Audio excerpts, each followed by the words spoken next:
எரிபொருள் சப்ளை வரல, அதாவது ஃபியூல் சப்ளைவே வரல அப்படின்ற ஒரு காரணத்தை வைக்கிறாங்க. அதுல நிறைய விஷயங்கள் முரண்பாடுகளாக இருக்கு. இதை நம்ம நினைக்கிற மாதிரி ஏதோ தெரியாதனமா கையில சுவிட்ச் ஆஃப் பண்ணி ஆன் பண்றதெல்லாம் விளையாட்டுத்தனமா கூட பண்ண முடியாது. இப்ப என்ன ப்ராப்ளம்னா, இந்த இன்ஜின் செயல இருந்து போனதை கண்டுபிடிச்சிட்டாங்க. இன்ஜின் செயல இருந்து போனதுக்கான காரணம் என்னன்றதை தேடும் போதுதான்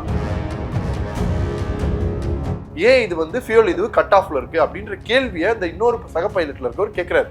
அதுக்கு இந்த பைலட் என்ன சொல்றாருன்னா, நான் அந்த கட் ஆஃப் பண்ணல அப்படின்றத அவரு ஸ்டேட்மெண்ட் கொடுக்குறாரு. உடனே அவங்க கட் ஆஃப்ல இருந்து ரன்வேக்கு மாத்துறதுக்குள்ள பைலட்டுகள்ல இருந்து எல்லாருமே இறந்து போனதுனால ஈஸியா பழி தூக்கி அவங்க மேல போட முடியும். ஜட்மெண்ட் உங்களுக்கு யாருக்கு ஃபேவரா வந்து நிற்கும்? புகை மாதிரி ஒரு இடத்துல இருக்கு, அவன் அங்கிருந்து வெளியில வரான், எப்படி வெளில வந்தான்னு கேட்டாங்க. அப்புறம் புகையெல்லாம் இருக்கக்கூடிய பில்டிங்குள்ள ஏன் உள்ள போறான்னு கேட்டாங்க. ரெண்டுமே சாத்தியம். அறுவை சிகிச்சையில் கத்தை என்பது வரலாறு, ரோபோட்டிக் சர்ஜரி என்பது இன்றைய கூறு. தங்கம் புற்றுநோய் சிகிச்சை மையம், நாமக்கல் மற்றும் கான்பூர். சார் வணக்கம் சார். வணக்கம். ஏர் இந்தியாவுடைய போயிங் விமானம் கடந்த ஜூன் 12ஆம் தேதி டேக் ஆஃப் ஆகி ஒரு சில வினாடிகளே விபத்துக்குள்ளாச்சு. இது குறித்து, இந்த விமான விபத்து குறித்து இந்தியா ஏஐபி ரிப்போர்ட் ஒன்று வெளியிட்டிருக்காங்க. அந்த ரிப்போர்ட்ல என்ன சொல்லியிருக்காங்க அப்படின்றத ஜூன் 12ஆம் தேதி நடந்த விபத்து. கிட்டத்தட்ட நம்ம எல்லாருமே வெயிட் பண்ணோம் அந்த பிளாக் பாக்ஸ்ல என்ன இருந்திருக்கோ, என்ன நடந்துச்சு அப்படின்றது. ஏன்னா 260 பேரோட உசுறு வந்து அவ்வளோ சாதாரணமான ஒரு விஷயம் இல்லை. நம்ம அவ்வளோ பெரிய வலியும் வேதனையும் சுமக்க வச்சுது. தமிழ்நாடு மட்டுமல்ல, நேஷனல் முழுக்க இருக்கக்கூடிய எல்லா மீடியாக்களுமே அதை பற்றி பேசிக்கிட்டே இருந்தாங்க. இன்டர்நேஷ்னலையும் வந்து ரொம்ப பயங்கரமாக பேசினாங்க. ஏன்னா ஏர் இந்தியான்றது நம்மளுடைய இந்தியாக்குள்ள மட்டும் பயணிக்கக்கூடிய ஒரு இது கிடையாது. அதே மாதிரி இந்த ஆக்சிடென்ட் நடந்த ஃப்ளைட்டும் லண்டனுக்கு போகக்கூடியதுன்றதுனால இப்போ இன்டர்நேஷ்னலான ஒரு ஃப்ளைட்டு. ஸோ அப்போ எந்த அளவுக்கு அதோட சேஃப்டிஸ் ஃபாலோ பண்ணுறாங்க, யார் பைலட் பேல தப்பா, அல்லது வந்து அங்கே செக் பண்ணக்கூடிய அவங்களோட தப்பா, அல்லது சிஸ்டம் தப்பா, அல்லது மால்ஃபங்க்ஷன் ஏதாவது ஆயிருக்குமா, அல்லது ஏதாவது ஹேக் பண்ணாங்களான்னு பல கேள்விகள் ஒவ்வொரு இடத்துலையும் ஒவ்வொரு விவாத மீடியெல்லாம் நிறைய பார்த்தோம். இன்னும் சொல்ல போனால் நிறைய பேர் என்ன சொன்னாங்க, ரக்க திரும்பிடுச்சு, இப்படி சைட் ஆயிடுச்சு. ஒருத்தர் என்ன சொன்னாரு, ரொம்ப எக்ஸ்பர்டைஸ்டு விமானியோட சேர்ந்தவர்னு சொல்லிட்டு அவர் செய்தியில சொல்லும் போது இன்ஜின் வந்து 2 பக்கமும் நல்லா ரன் ஆகுது, நல்ல சவுண்டு கிடைச்சு அப்படின்னு பல விஷயங்கள் தொடர்ந்து பேசணும். நாமளே அதை பத்தி நிறைய பேசியிருந்தோம். அப்படி போயிட்டு இருக்கிற நேரத்துல எப்படா பிளாக் பாக்ஸ் ரிவீல் பண்ணுவாங்கன்னு யோசிச்சுட்டு இருக்கும்போது இப்ப அதோட முதல் அறிக்கை வந்து தாக்கல் பண்ணியிருக்காங்க நாடாளுமன்றத்துல. அதுல இருந்து அறிக்கையில இருந்து அவங்க சொல்றது என்ன அப்படின்னா வந்து இன்ஜின் 2மே ஓடலன்னு சொல்றாங்க. இன்ஜின் 2மே ஓடல, எரிபொருள் சப்ளை வரல, அதாவது ஃபியூல் சப்ளைவே வரல அப்படின்ற ஒரு காரணத்தை வைக்கிறாங்க. அப்ப என்ன நடந்திருக்கு அப்படின்ற ரிசர்ச் வந்து பிளான் பண்றாங்க, பாக்குறாங்க. அதுல நிறைய விஷயங்கள் முரண்பாடுகளாக இருக்கு. கிட்டத்தட்ட வந்து ஒரு மிஸ்ட்ரி மாதிரி தான் இருக்கு. இதை நம்பவும் முடியல, உண்மையானும் யோகிக்க முடியல. அப்ப ஏதோ ஒரு பெரிய பிரச்சனை நடந்திருக்குன்றத மட்டும் நம்ம மனசுக்கு தெரியற அளவுக்கு ஒரு விஷயத்தை கொடுத்துருக்காங்க. பட் அன்பார்ச்சுனேட்லி இதை கம்ப்ளீட் பண்ணி இதுக்கான சொல்யூஷன் கிடைக்காத வரைக்கும் நம்ம அடுத்த ஃபிளைட்ஸ்ல இந்த மாதிரியான ஆக்சிடென்ட்டை தவிர்க்கிறது ரொம்ப கஷ்டம். அப்போ முதல்ல இதோட மிஸ்ட்ரி நம்ம வந்து கிளியர் பண்ணி ஓப்பன் பண்ணி ஆகணும்.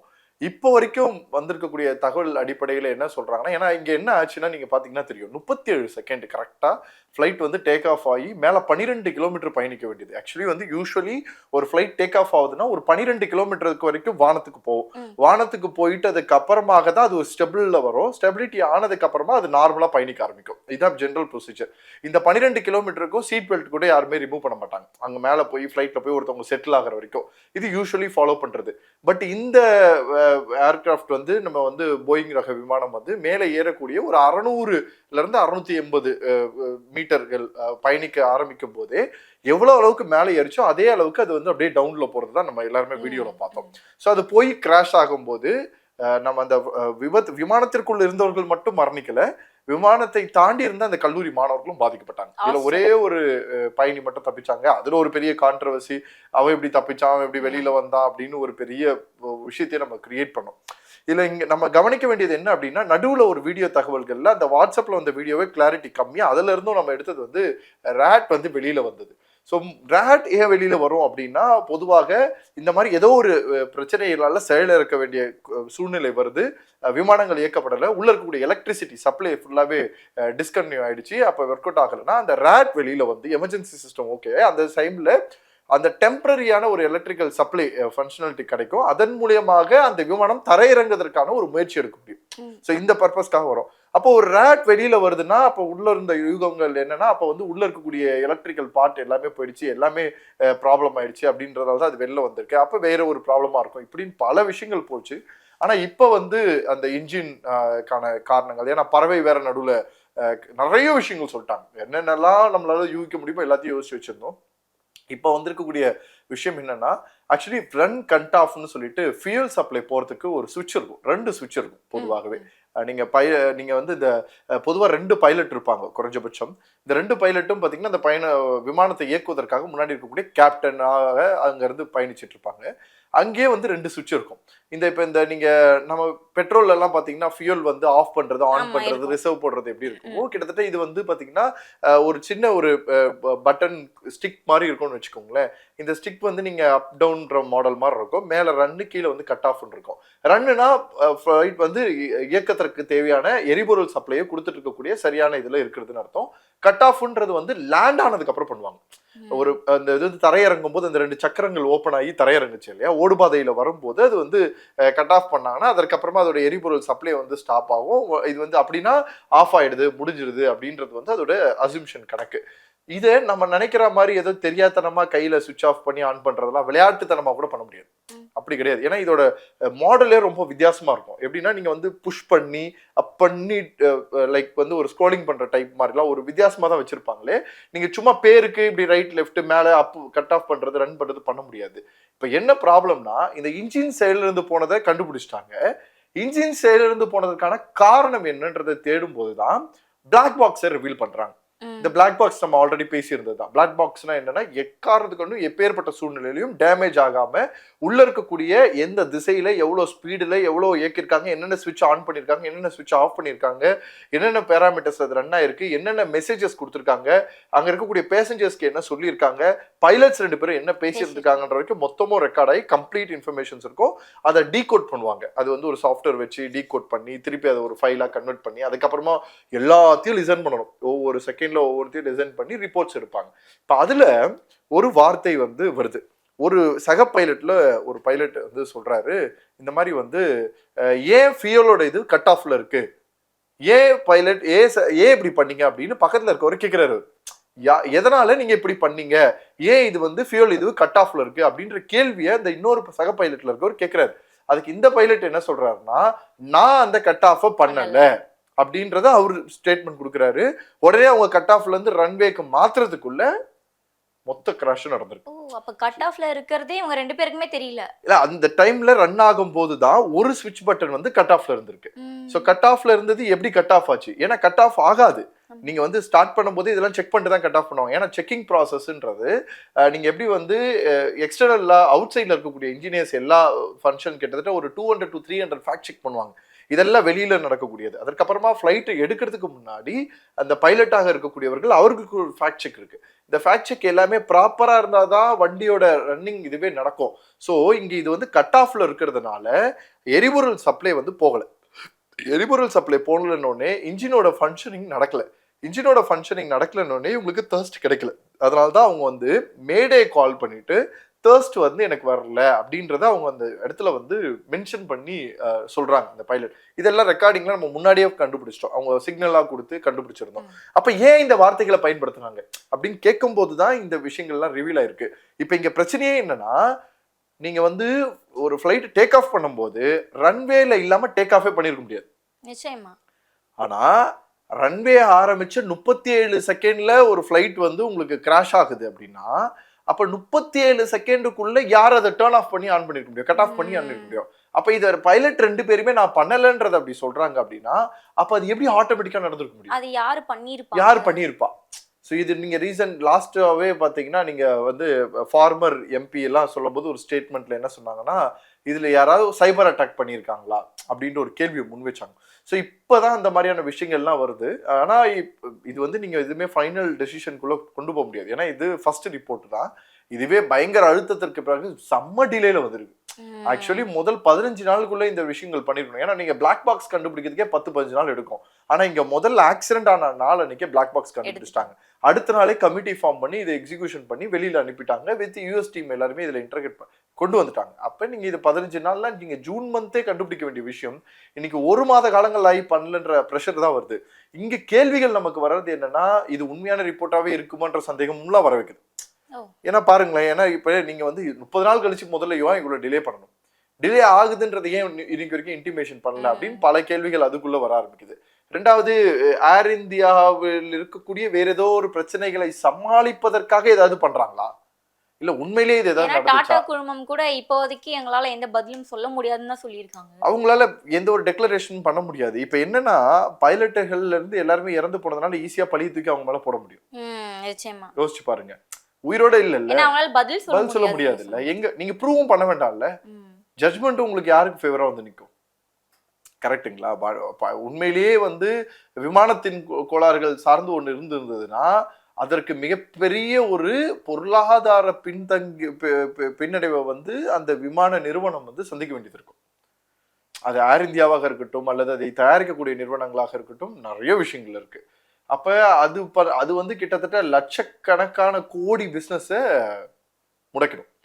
ஒருவேளை அதை மறைப்பதற்காக இந்த பக்கம் போறாங்களா இல்லை? ஏன்னா நீங்க வந்து இப்ப இந்த பைலட் கேட்கறது மட்டும், அதாவது ஏன் இது வந்து ரன்ல இருக்கு, சாரி கட் ஆஃப்ல இருக்கு, ரன்ல இல்ல அப்படின்னு அவர் கேட்கும் போது அதை மட்டும் ரெக்கார்ட்ல இருந்திருந்ததுன்னா நீங்க சொல்றதை நம்ம ஒத்துக்கலாம், பைலட்டோட பிரச்சனையில சொல்லலாம். இதை நான் செய்யவே இல்லை, அதை நான் இது பண்ணவே இல்லை, கட் ஆஃப் நான் பண்ணவே இல்லை அப்படின்ற தகவலும் சேர்த்து பதிவாயிடுச்சு. அதாவது ரிப்ளை ஆன்சரும் சேர்த்து பதிவானதுக்கு அப்புறம் நீங்க யாரை குறை சொல்வீங்க? அப்ப இங்க ஏதோ ஒரு மிகப்பெரிய ஒரு சூட்சமம் மாதிரி ஒரு விஷயம் நடந்திருக்குமோ. எனக்கு என்ன கேள்வினா, டேக் ஆஃப் பண்ணும்போது பைலட் இது செக் பண்ண மாட்டாங்களா? இது கட் ஆஃப்ல தான் பண்ணிட்டு தான் பண்ண முடியும். ரன்வேல மாத்துறது அதுதான் இப்ப கேள்விகளே. அதுதான் விஷயம். என்னன்னா, நீங்க ரன்வே மாத்திட்டீங்கன்னா ரன்வே மாத்தினதுக்கு அப்புறம் தான் ஃபிளைட்டை வந்து டேக் ஆஃப் பண்ணுவாங்க. ஸோ நான் டேக் ஆஃப் பண்றதுக்கு ஒரு 5 மினிட்ஸ்னு வச்சுக்கோங்க, 30 செகண்ட்ல ஆக்சிடென்ட் நடந்ததுன்னு வச்சுக்கோங்க. நான் சொல்றது இதெல்லாம் மேக்ஸிமம் டைம், ரொம்ப மினிமல்லாம் நான் சொல்றேன், ரொம்ப மேக்ஸிமம்ல சொல்றேன். ஸோ 5 மினிட்ஸ் 37 செகண்ட் வச்சுக்கோங்க. ஸோ ரன்னிங் ஸ்டார்ட் பண்ணும் போதே அந்த ஓடுபாதைக்கு வர்றதுக்கு, அந்த இடத்துக்கு செட் ஆகுறது, அதுக்கப்புறம் ஃப்ளைட் டேக் ஆஃப் ரெடி ஆகுறது தான் அந்த 5 மினிட்ஸ் டைம் சொல்றேன்.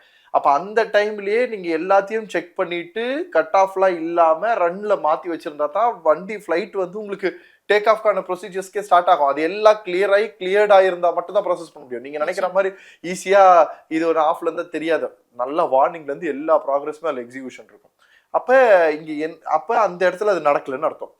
அப்ப டேக் ஆஃப் ஆனதுக்கு அப்புறமா இவங்களுக்கு பவர் சப்ளை டவுன் ஆகுதுன்னு தெரியும் போது தான் அதை செக் பண்ணும் போது அது கட் ஆஃப்ல இருக்குன்னு தெரியுது.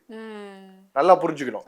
அப்ப இந்த 37 செகண்டுக்குள்ள இருக்கக்கூடிய உரையாடல் தான் ஒண்ணு இல்ல, வெரி சிம்பிள். நீங்க இங்க இருந்து இப்ப இந்த வீடியோ பாக்குற டைம்ல கம்பேர் பண்ணுங்க, ஏன் இது வந்து கட் ஆஃப்ல இருக்கு, என்ன பண்ணீங்க, நீங்க ஏன் இப்படி பண்ணீங்க அப்படின்னு நான் கேட்கிறேன். எனக்கு 8 செகண்ட் முடிஞ்சிருச்சு. அடுத்து பதில் சொல்றா, இல்ல இது நான் பண்ணவே இல்லையே, எப்படி கட் ஆஃப்ல இருக்குன்னு. அப்படியா அப்படின்னு சொல்லி அவர் இதுக்கு வந்து ரன்னுக்கு மாத்துறாரு. 27 செகண்ட் 30 செகண்ட் முடிஞ்சிருச்சு. அதுக்குள்ள ஆக்சிடென்ட் கம்ப்ளீட் ஆகி முடிஞ்சு போச்சு. அப்ப இந்த இன் பிட்வீன் செகண்ட்ஸ் ஆட்டோமேட்டிக்கா, ஏன்னா இவங்களை தவிர வேற யாரும் உள்ள வரதுக்கு வாய்ப்பு இல்ல. நீங்க சும்மா இந்த மாதிரி நான் உட்காந்துட்டு இருந்தேன், இந்த நம்ம பஸ்ல போகும்போது உட்காந்துட்டு இருந்தோம், கால் பட்டுச்சு கை பட்டுச்சுன்னா அதை பண்ண முடியாது. அதுக்குன்ற ப்ரொசீஜர்ஸ் எல்லாம் இருக்கு. அப்ப இங்க ஏதோ சம்திங் வந்து நடந்திருக்கு. அப்ப அது என்ன அப்படி ஒண்ணு ஆட்டோமேட்டிக்கா அது கட் ஆஃப் போச்சா, ஆட்டோமேட்டிக்கா கட் ஆஃப் போகுதுன்னா வாய்ப்பு இருக்கலாம். அப்படின்னா அது வந்து மால் ஃபங்க்ஷனிங்லயும் அதோட உள்ள இருக்கக்கூடியதுலயும் ப்ராப்ளம் இருக்கிறதுக்கு வாய்ப்பு இருக்கிறதுக்கு சான்சஸ் இருக்கு. ஸோ அதுவும் நீங்க கண்டுபிடிக்கணும். இன்னும் நமக்கு அதுக்கான ரிப்போர்ட் வரல. அப்ப என்ன நடந்திருக்கும், யாராவது உண்மையிலேயே பைலட் பண்ணாரா, அல்லது இந்த மாதிரியான மிஷின் எரர் வந்து உள்ள இருந்திருக்கா, அல்லது இது வந்து சைபர் அட்டாக் மூலியமா ஏதாவது ப்ராசஸ் நடந்திருக்கா, இல்ல உண்மையிலேயே தவறுதலாக இதை பண்ணிட்டாங்களா அப்படின்னு there are so many questions. இதெல்லாம் நீங்க வந்து ஒன்னொன்னா ரிவீல் பண்ணும்போது தான் நமக்கு தெரியும். சரி, இந்த பிளேன் கிராஷ்ல உயிர் தப்பிய விஸ்வா குமார், அவர் மேல இப்போ ஒரு சந்தேகம் வர மாதிரி தான் சார் இருக்கு. ஏன்னா அவர் மட்டும் தான் சந்தேகம் இல்லைங்க, பாதி பேர் கன்ஃபார்மே பண்ணிட்டாங்க. எப்படி அவர் வந்து இறங்குனாரு, அவருக்கு எப்படி ஆக்சிடென்ட் ஆகல, அவர் உள்ள போனாரு, அவர் எப்படி சீக்கிரம் அந்த டோர் ஓபன் பண்ண முடியாது அப்படினு சொல்லிட்டு நீங்க யூகத்தை எப்படி வேணாலும் சொல்லலாம், ஆனா உண்மையை நீங்க மாத்த முடியாது இல்லையா? சோ இப்போ அந்த இன் பிட்வீன் செகண்ட்ல அப்ப யார் அத பண்ணிருப்பாங்க அப்படின்னு நீங்க என்ன அப்படி வந்து இப்ப பைலட் ரூமுக்கு போய் இவர் போய் ரன்னை வந்து கட் ஆஃப் மாத்துறது இல்லையா? நம்ம வந்து என்னதான் எல்லாரும் எல்லாம் பேசினாலும் கொஞ்சம் அறிவு தன்மையாகவும் பேச வேண்டிய சூழ்நிலையில இருக்கும் நம்ம. நீங்க வந்து ஒரு மனிதன் வந்து தன்னுடைய பிரதரோட லைஃபையும் வந்து உசுர பயணம் வைக்கணும்னு சொல்லி யாரும் பண்ண மாட்டாங்க. ஏன்னா அந்த ஃப்ளைட் கிராஷ்ல அவரோட பிரதரும் இறந்து போயிருக்காரு நிச்சயம். ஒரு பக்கம். ரெண்டாவது யூஸ்வலாகவே பார்த்தீங்கன்னா அவர் சொல்ற ஸ்டேட்மெண்ட்ல இருந்து நீங்க பார்த்தீங்கன்னா ஒரு பக்கம் கரெக்டாக இருக்கும். அவர் வந்து நெருப்பு உள்ள வர்றதை நோட் பண்றாரு, சீட் வந்து உடஞ்சிருக்கு அது ரன் ஆகுறது நோட் பண்றாரு, டோர் வந்து கிராஷ் ஆயிருக்குன்றதை நோட் பண்றாரு. இது எல்லாமே வருது. ஏன்னா நீங்க எப்போ வந்து ஃப்ளைட் வந்து ப்ராப்பரான பேத்வேல இல்லையோ, சரியான அந்த இதுல இல்லையோ, அதோட இது வந்து ரொம்ப ஒரு மாதிரி எப்படி சொல்றது, ஆவேசமா உக்கிரகமா இருக்கும்னு சொல்லுவோம் இல்லையா, இந்த சாமி வந்து ஆடுற மாதிரி தான் கதை. நான் வந்து சிங்கப்பூர் வந்து டிராவல் பண்ணியிருந்தேன் ரீசெண்டா. சிங்கப்பூர்ல வந்து எப்போ வெதர் மாறுனே தெரியாது, ஒரு மாதிரி எப்போ வேணாலும் மழை வரும், எப்போ வேணாலும் இதுவாகும். ஸோ அப்போ போகும்போது வந்து எங்களுக்கு வந்து லேண்டிங் பண்றதுக்கு வந்து அலோவ் பண்ணல. ஸோ அப்போ நாங்கள் வந்து ஃப்ளைட்டை வந்து மேலேயே சுற்ற சொல்கிறாங்க. இங்கே கூட திருச்சியில் நடந்துச்சு இல்லையா அப்போ. ஆனால் இங்கே உங்களுக்கு வெதர் ஓகே, இங்கே வந்து லேண்டிங் மட்டும் தான் ப்ரொசீஜர். அங்கே வந்து எனக்கு வெதர் வர்றதுனால லேண்டிங்கும் ப்ராப்ளம் இருக்கும்போது அப்போ ஃபுல்லாக க்ளவுடு ஃபார்ம் ஆயிருக்கு. இப்போ நார்மலாக இவ்வளோ நேரமாக ட்ராவல் பண்ணுறேன், 4 மணி நேரமாக சிங்கப்பூர் ட்ராவல் பண்ணுறேன், ஒன்றும் தெரியல.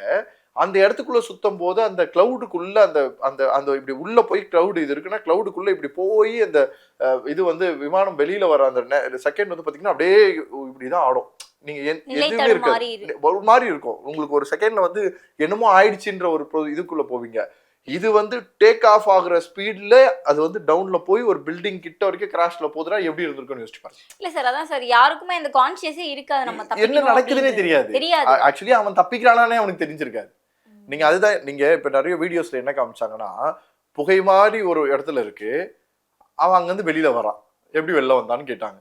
அப்புறம் புகையெல்லாம் இருக்கக்கூடிய பில்டிங்குள்ள ஏன் உள்ள போறான்னு கேட்டாங்க. ரெண்டுமே சாத்தியம் இல்லை. நல்லா யோசிச்சுங்க. நீங்க வீடியோல ஒரு பில்டிங்கை காட்டுறீங்க, இது எக்ஸிட்டுக்கு வெளியில போறானா உள்ள இன்னுக்கு வெளில போறானா தெரியாம இருக்கக்கூடிய, அவன் போறது ஒரு ரோடு மாதிரியான வழியில போறான். அது மேபி அங்கதான் ஆம்புலன்ஸ் இருந்திருக்க வாய்ப்பு இருக்கலாம், அந்த ஆம்புலன்ஸ் நோக்கி அவன் நகர்ந்திருக்கலாம். நீங்க வீடியோல ஏதோ ஒரு கட்டில போட்டு யாரோ அமிச்சாங்கன்றதெல்லாம் அப்படி இருந்தா இன்னதுக்கு கவர்மெண்ட் ஒரு இன்வெஸ்டிகேஷன் போட்டு கிழிச்சு மேஞ்சிருப்பாங்க. ஒண்ணு. ரெண்டாவது, இவ்வளோ பெரிய ஆக்சிடென்ட் பண்ணி ஒருத்தவன் தப்பிச்சானா அவனை எப்படியெல்லாம் இந்த சொசைட்டி மாத்துன்றதும் எல்லாருக்கும் தெரியும் இல்லையா. இதெல்லாம் தெரியாமலையா ஒருத்தவன் வந்து இது பண்ண போறான். உண்மையிலேயே ஒருத்தவன் வந்து செல்ஃப் பாம்பர் மாதிரி ஒரு பர்சன் வச்சுக்கோங்களேன், ஃபிளைட்டை வேணுமிட்டே இது பண்ணணும்னு நினைச்சிருந்தானா அவனும் சேர்த்து மரணிக்கிறதுக்கு தான் பிளான் பண்ணியிருப்பானே தவிர தப்பிக்கிற பிளான் அவனுக்கு இருந்திருக்காது. ஏன்னா எப்பவுமே நானும் நிறைய பார்த்திருக்கேன், நீங்க எந்த டாக்டரை வேணாலும் கூப்பிட்டு கேளுங்க, ஒரு மனுஷனுக்கு திடீர்னு ஒரு ஆக்சிடென்ட் ஆகுதுன்னா அவனுக்கு 2 கையே இல்லைன்னா கூட கை இல்லைன்றது தெரியாது. உண்மையிலேயே அவனுக்கு வலியே தெரியாது, அவனுக்கு என்ன ஆச்சுன்னே தெரியாது, அவனுக்கு கால் கட்டா இருந்தாலும் கை கட்டா இருந்தாலும் எதுவுமே தெரியாது. அவனை ஹாஸ்பிட்டல்ல அட்மிட் பண்ணதற்கு அப்புறமா ஒரு தெளிவு கிடைக்கும் பாருங்க, அப்பதான் தெரியும் வலியும் வேதனையும் என்னன்னு. ஏன்னா அந்த செகண்ட் வந்து ஒரு மாதிரி இந்த உலகம் அப்படியே ரவுண்டா சுத்திக்கிட்டே இருக்கும், என்ன பண்றோன்னே தெரியாது. அதுக்கப்புறமா அவனால ஏஞ்சி கூட முடியாது. இதை நீங்க அடிப்பட்ட யாரை போய் கேட்டீங்கன்னாலும் சொல்லுவாங்க, அந்த செகண்ட்ல என்ன நடந்ததுன்னே தெரியாது, அதுக்கப்புறம் அனுபவிக்கிறது தான் வழி. அதனால நாம இந்த கட்டுக்கதைகளுக்கெல்லாம் நம்ம வந்து இது பண்ண முடியாது. இங்க வந்து விமானம் சார்ந்து ஏதோ ஒரு பிரச்சனை இருந்திருக்கு, அல்லது விமானத்தை இயக்குவதில் ஏதோ ஒரு பிரச்சனை இருந்திருக்கு. ஆனா நீங்க பாருங்க, யாருமே வந்து சாகணுன்ற முடிவோட எந்த ஒரு விஷயத்தையும் செய்ய மாட்டாங்க. ஒண்ணு.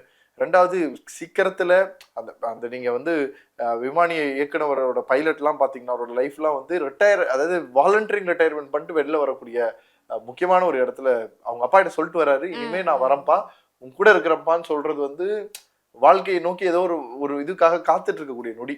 அந்த நொடி அவருக்கு போயிடுச்சு, இவங்களுக்கு போயிடுச்சு, ஹாரோஸ்டர்ஸ்க்கு போயிடுச்சு. எதையும் இல்லாமல் அதை தாங்கி வந்த அந்த மனிதர்களோட உசுறு போச்சு. ஒரே குடும்பத்தை சேர்ந்த அந்த 3 சின்ன குழந்தைங்க, ஹஸ்பண்ட் அண்ட் ஒய்ஃப்னு வாழ்க்கையை முதல்ல குடும்பத்தோட ஆரம்பிக்கலான்னு போனவங்களோட உசுறு போச்சு. பாட்டியை பார்க்க வந்த ஒரு இளம் பெண்கள் 2 பெண்களோட உசுறு போச்சு. லண்டன்ல இருந்து இங்க வந்தவங்களோட உசுறு போச்சு, இந்தியாவில இருந்து அங்க போகக்கூடியவங்களோட உசுறு போச்சு, வேற அயல் நாட்டில் இருக்கக்கூடிய ஒரு 4 கண்ட்ரில இருக்கக்கூடிய உசுறு. இதெல்லாம் வந்து இந்த உலகத்துல யாருக்கும் இனிமே நடந்துடக்கூடாது. ஏன்னா இந்த மரணம் எப்படின்னா, நீங்க நார்மலா இருக்கக்கூடிய மரணங்களாவது ஏதோ ஒரு தப்பிச்சு இது பண்றது, அந்த ஒரு செகண்ட்ல மொத்த உடம்பு ஃபயர் ஆகுறது இருக்குல்ல, அந்த ஃபயர் கூட நீங்க ஃபயர் ஆகி துடிக்கிறது வேற, ஃபயரிங்ன்றது இதோட ஃபயரிங் மொத்த ஃபியூலும் அங்க சப்ளை வரல. அப்போ ஓவரால் டோட்டல் ஃபியூலும் அந்த கிராஷ்ல மொத்தத்தையும் எரிச்சிருக்கு. எனக்கு ஒரு அனுபவம் இருந்திருக்குங்க. நான் வந்து சின்ன வயசுல எல்லாருமே லூஸ் தரமா பண்ற ஒரு விஷயம் தான் வச்சுக்கோங்களேன். இந்த இப்பெல்லாம் ரொம்ப கஷ்டப்படுற இடத்துல இருக்கும்போது பட்டாசு வெடிக்கிறதுக்குலாம் இருக்காது, ரோட்ல செதஞ்சு கிடக்கிற பட்டாசெல்லாம் எடுத்துட்டு வந்து அந்த மருந்தெல்லாம் கழட்டி ஒரு பேப்பர்ல போட்டு கொட்டி இவ்வளோ வந்துச்சுன்னு, என்னடா சூப்பரா இருக்கீங்க, நெருப்பு கொளுத்துனா ஒரு புஃப்னு வரும்னு ஒரு சொன்னான்னு சொல்லி, அப்பெல்லாம் யூடியூப் கிடையாது, எவனோ பேசுறது இன்ஸ்ட்ரக்ஷன் நம்மன்னு போட்டு என்ன நெருப்பே வரல, ஒன்றும் வரல, கையை விட்டு கலரும் போது நெருப்பு வந்துடுச்சு. நெருப்பு வந்தது, எனக்கு இந்த கையில் எதுவுமே இல்லை, இந்த தோல் இல்ல, ஸ்கின் ஃபுல்லா போயிடுச்சு. இன்னைக்கு வரைக்கும் பாத்தீங்கன்னா இந்த ஸ்கின்ல இங்க இருக்கக்கூடிய கலருக்கும் இங்க இருக்கக்கூடிய கலருக்கும் வித்தியாசம் இருக்கும். அந்த அளவுக்கு வந்து எனக்கு அந்த ஸ்கின் திருப்பி வர்றதுக்கே ஒரு ஒரு ஒரு டைம் பீரியட். விளையாட்டா சொல்லனாலும் யோசிச்சு பாருங்க, அது வந்து ஒரு செகண்ட்ல எனக்கு நடக்கிற அந்த ஒரு சின்ன இடத்துக்கே இப்படி இருக்குன்னா சின்ன குழந்தைங்கள்ல இருந்து போறதெல்லாம் பேசவே முடியல. சார், இந்த ஏஐபியோடைய அடுத்த கட்ட ரிப்போர்ட்ல தான் இதனுடைய உண்மை தன்மை என்னன்னு தெரிய வருமா? அப்படிதான் நம்ம வெயிட் பண்ணி தான் பார்க்கணும். ஏன்னா இதை ரிப்போர்ட்டாவே நான் எடுத்துக்க முடியாது. ஜஸ்ட் இப்போதைக்கு வந்து இன்ஜின் ரன் ஆகல, ஃபியூல் சப்ளை கிடைக்கல, ரன் ஆஃப் வந்து ரன்ல இல்லாம கட் ஆஃப்ல இருந்தது. இந்த தகவல்கள் மட்டும்தான் இப்போ இருக்கு. இது வச்சு முழு இதுக்கு நீங்க வந்துட முடியாது. வர வேண்டிய தகவல்கள் வந்துச்சுன்னா இந்த பிளாக் பாக்ஸும் மற்ற விஷயங்கள் எல்லாமே வெளியில வரணும். வந்ததுக்கு அப்புறமா கெட்டணும். நன்றி. தேங்க்யூ. அறுவை சிகிச்சையில் கத்தை என்பது வரலாறு. ரோபோட்டிக் சர்ஜரி என்பது இன்றைய கூறு. தங்கம் புற்றுநோய் சிகிச்சை மையம், நாமக்கல் மற்றும் கான்பூர்.